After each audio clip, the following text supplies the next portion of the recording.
Marshmallows for Martians. Story by Adam and Charlotte Gillane. Illustrations by Lee Wildish. A boy called George had a marvellous idea. One night as he gazed at the stars, "I'll go and find out what sweets Martians like best." So he planned his first mission to Mars. So George built a rocket and packed up his bag with a star map and plenty of treats. The bag full to bursting, he threw out his lunch so he'd have enough room for his sweets. He packed lollipops, toffees and chocolate drops. He took chews with a sharp lemon zest. There were gobstoppers, jelly beans, humbugs and mints. And marshmallows, his absolute best. 5, 4, 3, 2, 1, blast off! As George blasted off and zoomed up into space, he looked at his map of the stars. He checked out the window and steered to the left and set his course straight towards Mars. Past satellites, comets and drifting space junk, George steered without even a bump. Then he finally saw the red planet appear and landed on Mars with a thump. George opened the door in a cloud of red dust. He jumped out and looked all around. At first he saw no signs of alien life, but he could hear a very loud sound.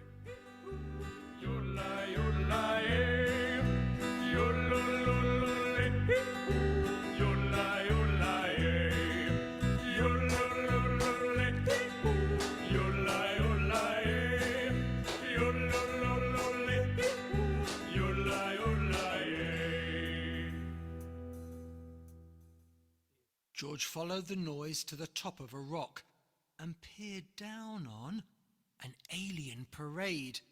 Their outfits were shocking, but far worse than that were the yodeling yowls that they made. "Excuse me," said George as he jumped from the rock. "Are you Martians?" he asked with a smile. "We're Yodelers from Yodel," their leader replied, "and we've not had a snack for a while." So George gave the Yodelers some treats that he'd bought. They gave all the lollies a lick. Then they gobbled the jelly beans up in a flash until they began to feel sick. "What have you done to our tummies?" they roared. "I'm terribly sorry," George said, "but maybe you won't be so greedy next time." Then he picked up his sweets and he fled. George hid in a crater, but soon heard a bang, like the clashing of very loud drums. He peered out and spotted an alien band with cymbals attached to their bums.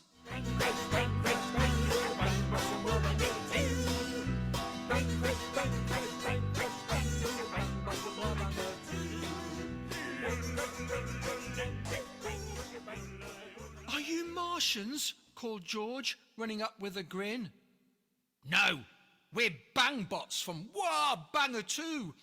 We've come to this planet to bang on our drums, but we might take a break and eat you."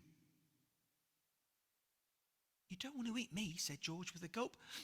"These sweets are much tastier, you'll see." The bangbots crammed gobstoppers into their mouths and chewed on the toffee with glee. But the bangbots soon found that their teeth were stuck tight, and they howled and they roared in dismay. Then they started to bang on their cymbals in rage as George turned and scrambled away.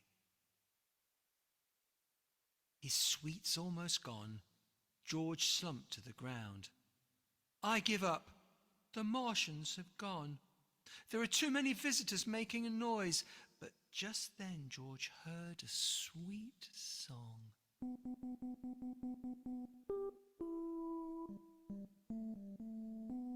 And suddenly, little green aliens popped up, with short stumpy legs and 3 eyes.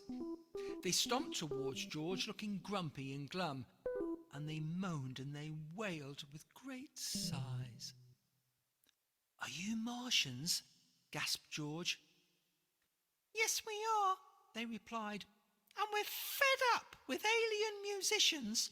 They come to our planet and make such a din, and they never ask us for permission. Can you help us?" The Martians begged George in despair, as a rock band from Saturn drew near. But just as the sound of guitars filled the air, George had a brilliant idea. He picked up the bag with the last of his sweets and called to the Martians, "Come here." Then he took the marshmallows and carefully pushed one soft sweet into each Martian ear. "Hooray!" cried the Martians. "We can't hear a thing. You've made it so peaceful. Yippee!" And George jumped in his rocket and waved them goodbye as he zoomed back to Earth for his tea.